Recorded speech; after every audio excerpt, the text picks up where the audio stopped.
Did that quarterback know what or who hit him? I've had some people come up to after the game until I take my helmet off. They're like, dude, I didn't know you were even a girl. Kids would come up and say, oh, you play like a girl. I am a kicker on the football team.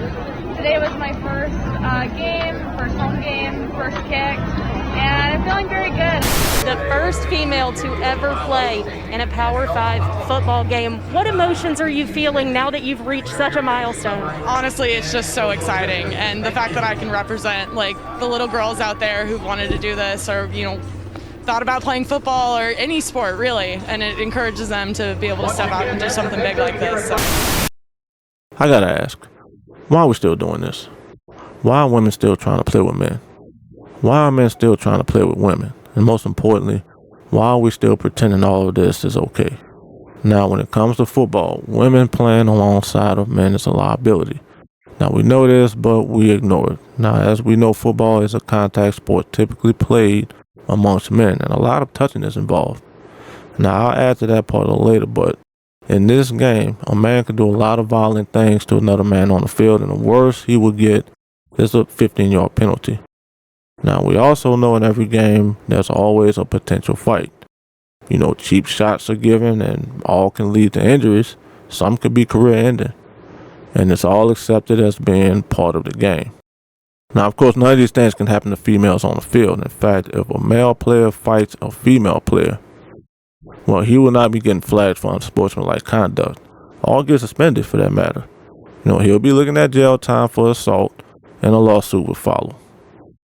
Now, you see a male player fall on top of a female player, in the eyes of a non-football fan, it can easily be looked at as sexual assault. And we will never have a female to play the center position with a male quarterback, and really it's simply due to the placement of his hand when hiking the ball. Now, in order to keep females on the field with everything that comes with football, as it is, of course, you'll have to completely change the rules, making it no longer football.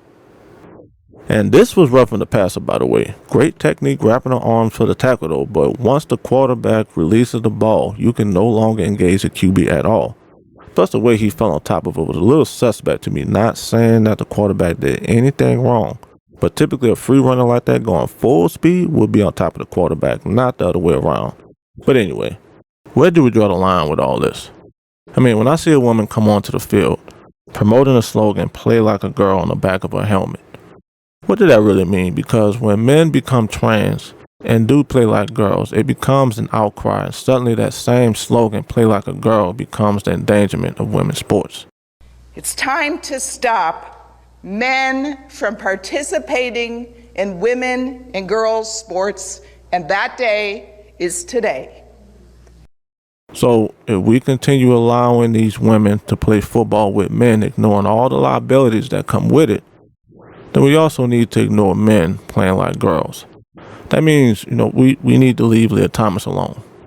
Fallon Fox, Laura Hubbard, and all the other trans women who allegedly play like girls. So my conclusion is this. Consider fair competition to be men and trans women playing football separate from trans men and biological women. See, the truth is there's simply not enough little girls wanting to play football to have their own all-girls high school or college football team. Yet no schools across this country is pushing for that. So do these women currently playing on these all-male football teams really want to play with all females? Do women want to see a WNFL just like the NFL? Do they even care? Do you care? I do. Let me know in the comments.